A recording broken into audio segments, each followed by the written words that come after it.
Number 11, the Hon Tau Henare. Thank you, Mr Speaker. My question is to the Minister for Social Development and Employment and asks what steps has the government taken to reduce welfare dependency? The Hon Paula Bennett. Mr Speaker, this government believes that we can and we must continue to support people off welfare and into work.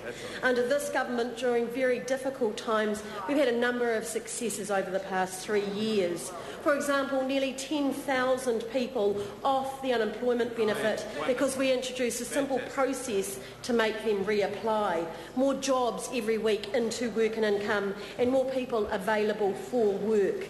Under the previous Labour government, we saw many transfers between benefits. Order. This question asked what steps has the government taken to reduce welfare dependency? I didn't ask anything about the former Labour government. Mr Speaker, I was merely pointing out that we've seen less transfers between benefits under this government because of our focus on making sure that we get people onto the right benefit at this time. We've seen a number of successes. The Hon Tau Henare. Thank you, Mr Speaker. What reports has she seen that discusses welfare changes? The Hon Paula Bennett. Mr Speaker, I've seen a number of reports. I've seen reports which defend a so-called sort of job-focused record, where in reality we actually saw those on the sickness and invalids benefits more than double during a period in the 2000s. I've seen reports of work for the dole and drag schemes. Meanwhile, this government, of course, has had more than 12,000 young people going through our successful job ops program, and more than 90% of them staying in jobs. Mr Speaker, I've seen reports of a peak of youth unemployment benefit in January 2010 and more than 10,000 of them coming off since then. Is this a supplementary question? Point of order, the Honourable David Cunliffe. Mr Speaker, I seek leave to table data from the New Zealand Quarterly Employment Survey from the Parliamentary Library, which shows that... Order, it's a document prepared by the Parliamentary Library. It is.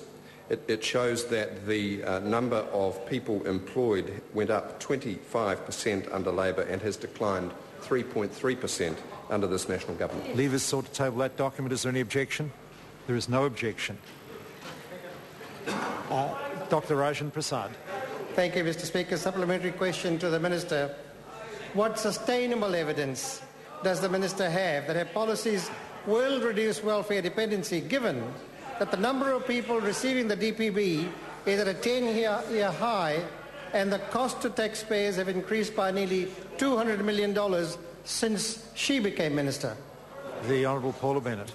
Mr Speaker, what I do know about the people on the domestic purposes benefit is that we've actually got 15,600 people on the domestic purposes currently doing part-time work, and prior to our government's future focus changes, this was more like just over 13,000.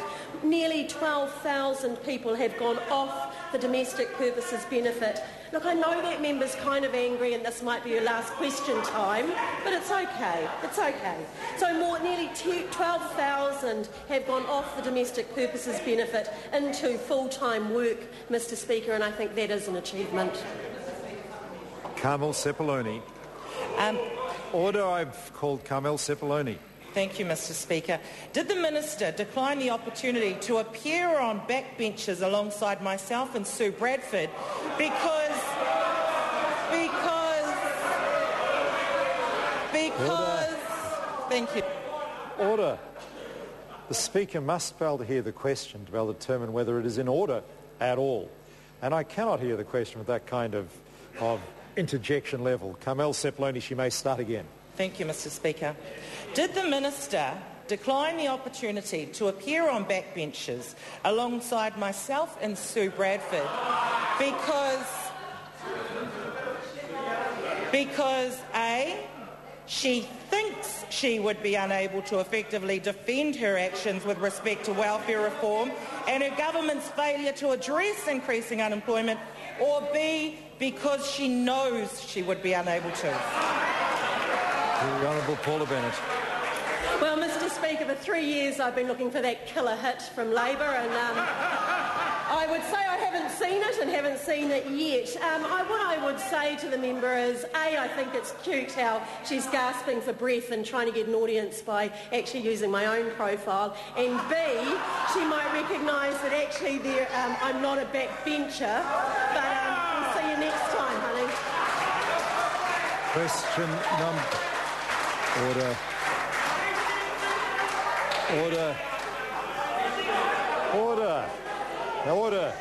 Order. Members have had their fun. We come to question number 12.